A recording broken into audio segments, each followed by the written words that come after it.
La délégation de l'Observatoire indépendant de la mise en œuvre de l'accord d'Alger vient d'être reçue en audience par le président de la transition, le colonel Assimi Goïta.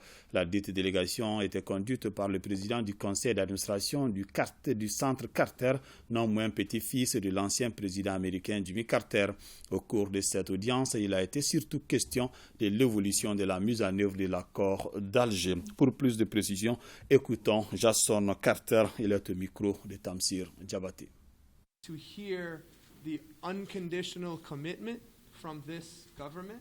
Nous sommes ravis d'avoir entendu une affirmation totale et sans condition à la mise en œuvre de l'accord pour soutenir un avenir en paix pour le peuple malien. Nous partons avec la forte impression de l'engagement ferme de ce gouvernement à mettre en œuvre l'accord. Donc oui, nous partons encouragés par l'affirmation de cet engagement. Nous attendons avec beaucoup d'espoir les prochaines actions du gouvernement pour démontrer au monde, aux Maliens, aux autres parties prenantes que l'accord de paix porte ses fruits.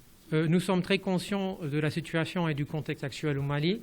Nous voulons donner l'appui que nous pouvons et c'est la raison pour laquelle je me félicite de cette affirmation de l'accord que nous croyons être un élément très important de la réussite de la transition. Because we see this as a very important moment.